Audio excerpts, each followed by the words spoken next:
30 de ani. Ionuț Todiresei practică artele marțiale, deși mama sa nu este de acord cu acest lucru. Le spunea într-un interviu acordat ieri. Iată o imagine pe prietena sa, ușor neliniștită în așteptarea luptei. Probabil că și ea știe că Ionuț va avea de înfruntat un adversar cât se poate de tare în această seară. Din nou în ring, arbitru este românul Lucian Nedelcu. Le explică în limba engleză, acesta este regulamentul, sportivii primesc indicații de la arbitru în engleză. Era mai ușor în română, nu? Toți trei sunt români. Da.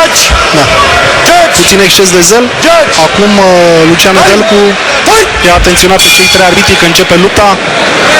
Start într-una dintre cele mai așteptate lupte din această seară între Pitbull Ionuț Todiresei și Speedy Gonzales Gomboș Atila din Târgu Mureș. Iată lovitura pe gamba lui Gomboș, urmată de riposta lui Todiresei. Ca de obicei nu se lasă niciodată dator acest băiat de 23 de ani.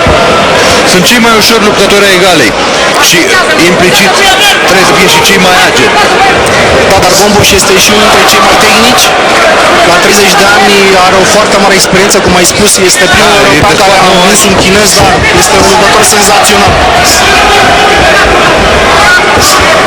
Iată o lovitură frontală, da, a încercat Gomboș.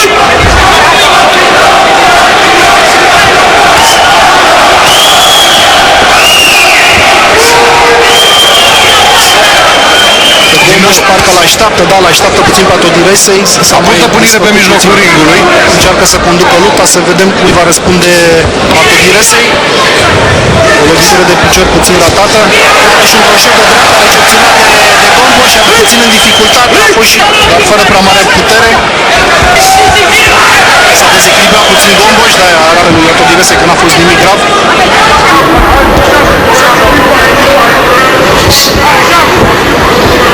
Se pare că îi plac foarte mult loviturile astea frontale lui Gomboș. Cred că a patra oară de la începutul reprizei când încearcă așa ceva.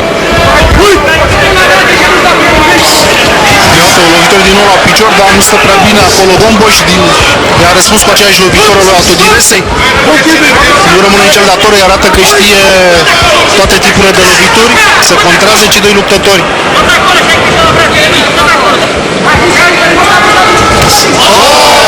Senzațional, direct în față, recepționat de Todiresei, urmată de un picior, dar la 23 de ani a reușit să ducă aceste lovituri și gongul a salvat. Da, pe final Gomboș și-a apropiat victoria, să spunem, în această repriză. L-a lăsat pe Todiresei să arate tot ce poate în 1 minut și 55 de secunde și numai 5 secunde probabil a câștigat această repriză prin acea serie la figură urmată de lovitura de picior.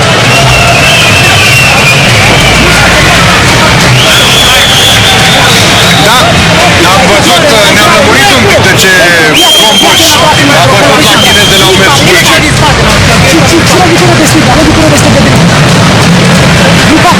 Nu știu dacă auziți indicațiile pe care le primește Todiresei. Îi se recomandă să lovească mai mult cu stânga Și să nu se la clinch-uri, că se lasă de la clinch-uri, dar Gomboș este foarte periculos, de fapt este foarte tehnic, are o mare experiență și va fi foarte greu de învins Gomboș Atila.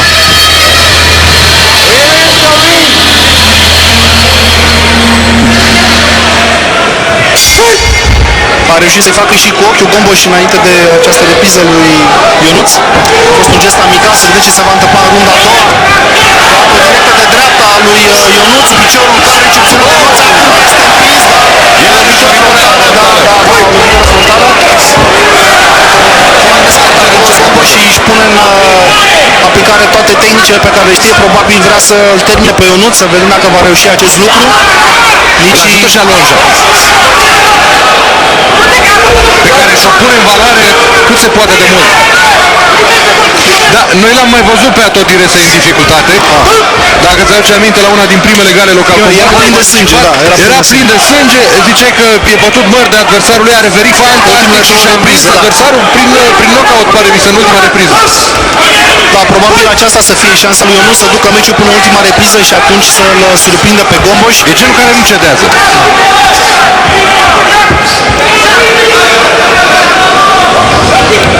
Se vede după cum stă în ring, Gombuș are foarte mare experiență, este foarte, foarte tehnic.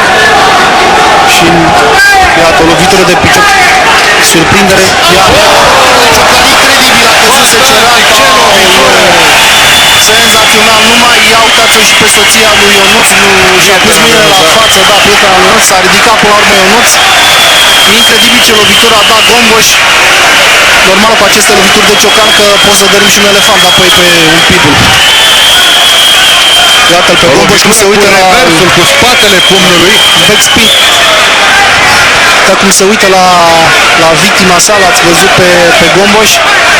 Porecli Speedy Gonzalez spune că are o viteză foarte mare de execuție.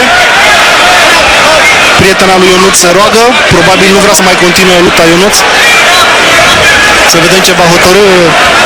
Da, lupta continuă și gong de final a celei de-a doua repriză. O repriză excepțională în care Gombuș a doborât adversarul printr-o lovitură de ciocan, o lovitură prin întoarcere cu dosul pumnului care l-a năucit efectiv pe pitbull. Formidabil acest Gombuș. Iată reluare, incredibil. A năucit pur și Pe cât de frumoasă, pe atât de dură această execuție, face parte din bucătăria acestui sport. Acest Gombuș Otilo a participat în 2001 la ceea ce se cheamă Unifight, un concurs care se desfășoară după tipicul pregătirii trupelor de comando din fosta Uniune Sovietică, din Rusia. Iată, încă o dată în reluare, o lovitură cum rar am văzut, de fapt n-am văzut niciuna în cele 5 gale de până acum, au fost multe ratate, dar în plin n-a fost niciuna. Da, l-a surprins fantastic pe Atodirese. Iată-l pe Gombuș, este gata pentru începerea celei de-a treia runde. Să vedem ce surpriză ne va mai aduce această repriză. Din nou începe Gombuș cu lovitura la genunchi. Răspunde Atodirese, este puțin temător probabil Atodirese după acea lovitură și puțin năucit. Iată, nu mai poate să se apere tânărul din Fălticeni.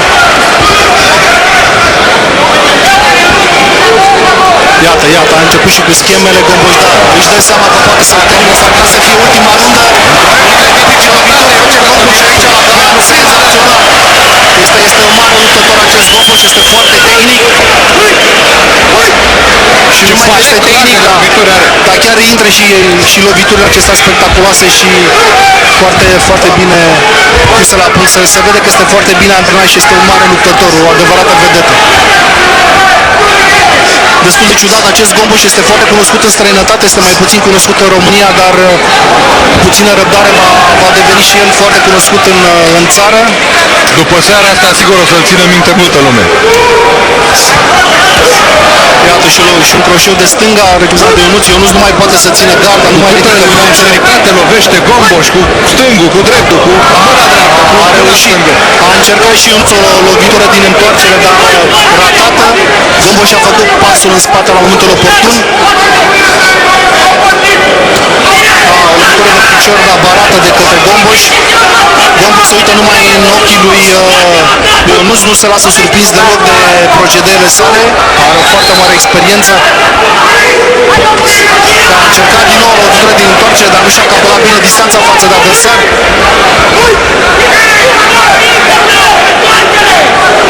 Brațele se strigă de la colțul lui Atodirese, brațele, nu mai poate să stea în gardă.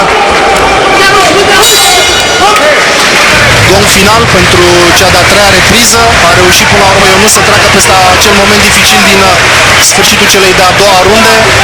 Să sperăm că va duce meciul până la capăt și va pune probleme târguroșeanului Gombuș Atila. Un pic mai cumpătat parcă în lovituri Gombuș în această repriză.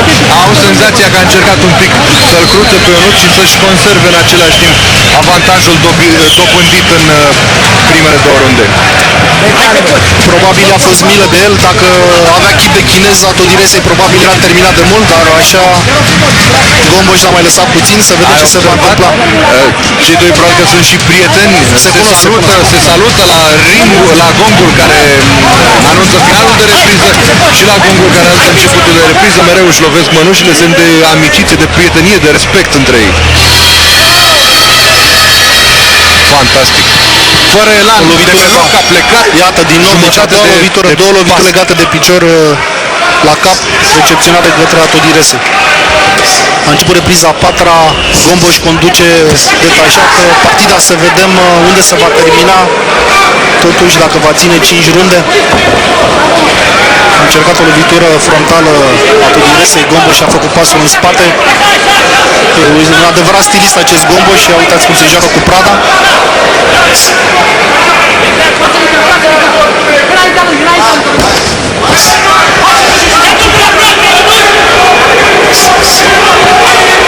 Îi se spune lui Atodirese să dea drumul la brațe, dar nu mai are forță, el încearcă să stea în gardă, da, să nu mai primească lovitura aceea fatală în față, da.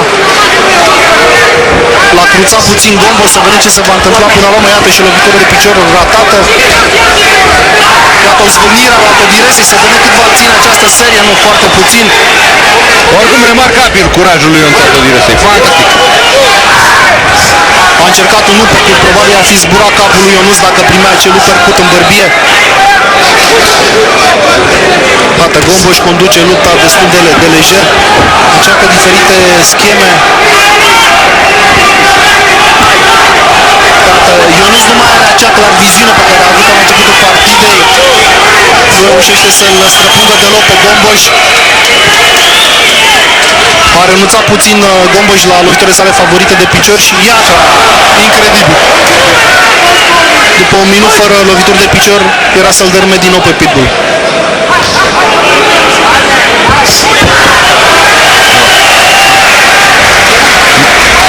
Nu cred că a căzut din lovitură. Ce-o fi în sufletul prietenului lui Ionuț acum? Nu mai locuie să nu fi. Iată și o serie la figură, da, Gomboș arată că nici n-a simțit, dar este foarte agresiv și Gomboș. Dar este a doua oară când este avertizat Ionuț că se întoarce, să termine cea de-a patra repriză. Din nou Gomboș a câștigat și această repriză. Ai văzut cum a mers spre colț? Niște pași de da. Ca la marile gale unde a participat și a învins pe asiatici, probabil. Da. Extraordinar luptător acest Gomboș.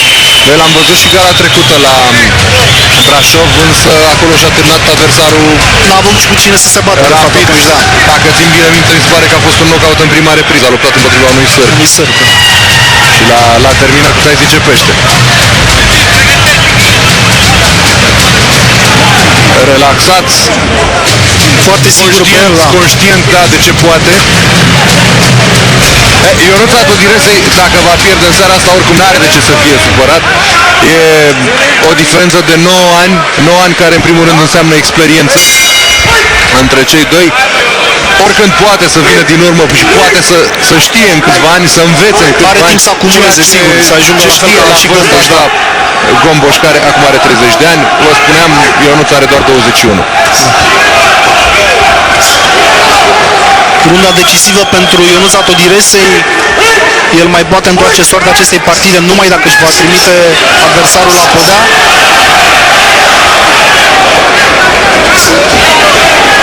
Din nou lovitura contrată lui Gomboș și replica lui Atodirese, tot o lovitură frontală. O middle kick, o lovitură la mijloc trimisă de Gomboș, a doua, năpratică, Gomboș dă întotdeauna poziție, din nou cu dreptul, 3 lovituri consecutive. Ce serie de lovituri cu dreptul experiază Gomboș. Împină tatama, pur și simplu. Este senzațional, aplaudă toată sala aici pe Gomboș, Atila face spectacol. De mult nu a fost dat să vedem o luptă atât de spectaculoasă în care Gomboș își aruncă în ring tot ce a acumulat în cei peste 15 ani de arte marțiale și a câștigat cu siguranță o mare parte a publicului. A încercat și lovitură de pumn, un croșeu. Lumea este fericită la zvârnirea lui Ionuț, dar el nu mai are forță. Gomboș este puțin în dificultate, nu scoate limba puțin la colțul lui Atodirese, în semn de glumă, iată. Da, își permite, este stilist și își permite să facă așa ceva. E conștient că a punctat suficient încât să fie declarat învingătorul acestei partide. Face spectacol Gomboș. Am senzația că gala crește în spectaculozitate de la o luptă la alta. Cu siguranță așa este. Iată, joc de picioare, ca un boxer la profesioniști, precum Muhammad Ali, da, iată, cei doi se îmbrățișează. Lumea direcției a recunoscut la mijlocul ringului că adversarul său a fost mai bun, l-a îmbrățișat. Merită să rămâneți în continuare pe ProTV pentru această superbă gală. După cum v-am spus, garantat gala din această seară este cea mai tare din seria de gale desfășurate sub titulatura de Local Combat și transmise de ProTV. Decizia juriului anunțată de arbitrul de ring Lucian Nedelcu nu poate fi decât una: câștigător la puncte Gomboș Otilo. Oricum, bravo Ionuț, pentru care Aplaudă înainte de decizie, da, aplaudă pe amândoi, a fost un meci foarte spectaculos, a fost un meci curat, un meci Câștigător la puncte, foarte sigur pe el, normal, nu poate să câștigător clar, câștigător corect al acestei partide foarte bune. Gomboș Atila din Târgu Mureș, și iată că după ce s-a făcut cunoscut în lumea întreagă și-a câștigat popularitatea și în România, câștigă centura WKN Local Combat la categoria 62 de kilograme.